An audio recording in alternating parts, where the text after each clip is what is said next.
Welcome back. We are talking about how less is more today. And joining me right now is Jasna Burza, life coach. Jasna, and this is kind of hard for some people to grasp because we're in a world where we want to go, we want to say yes to everything. But you're saying say less. Explain that. It seems so counterintuitive, and yet when we're feeling so overwhelmed and really stretched thin, especially today in our society, so many things to do at any given time, the power of less may come as a surprise, but it can actually benefit our lives so much more. And if you are feeling overwhelmed by life in general, this conversation is for you. Well, I think it's good, and I think along those lines too, is something I struggle with is saying no to things because I want to say yes. I think I'm a people pleaser.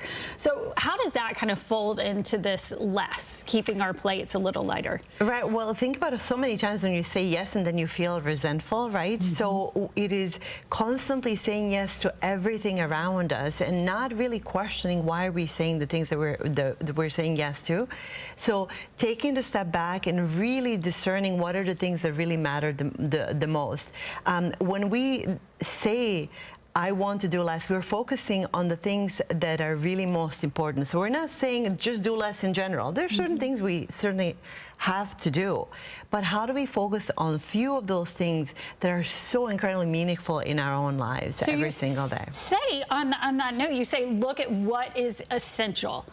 How do we do that? What would be examples of how things we would sort through? This is great. So essentialism's claim that if we really take away from the things that are not important to our success, joy, or productivity, we have the ultimate power to use our most valuable resource, which is time. An example of that, a great example, is how many networking events do we go to out of an obligation, or how many things that we have on our plate that we're doing that will advance our career, but are really not necessarily essential.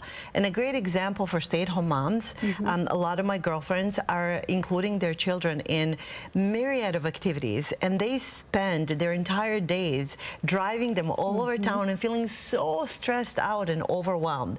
And the really powerful question is it essential? Maybe instead of 10 activities, we could do 3 really, really well. It brings peacefulness into the home and allows us to rest and relax a little bit more and enjoy our life. So we're asking ourselves, how is this really serving me? How is it benefiting me? How do I benefit from it? Is it absolutely essential? How do I know that it is essential? So it is a moment when you're drinking the morning coffee before the life begins, taking a moment and pausing, which we talk about so often, and really reflecting on the things that do matter. And this only happens when we are feeling overwhelmed, and you will be so surprised how much space and joy gets created when we actually take the time and focus on the things that only matter. They're really, really beautiful. And it brings so much in the you and I talk about so much about mental health. In this conversation on mental health, you'll be surprised how much more inner peace we're going to feel by doing less. So that is the benefit here. Absolutely. It relates back to, it gives us more time, again, counterintuitively, more money and more peace. How we're not out there spending as much money on activities or events. It gives us more time with our loved ones, and then it does give us more inner peace, because life has picked up pace significantly in the last decade, and it is a little bit too much for almost all of us. So by focusing on the things we can do exceptionally well and do them well, it just creates this alignment with ourselves and just brings so much more joy. Awesome. I like it. Less is more. Thank you so much, Jasna. Such a pleasure.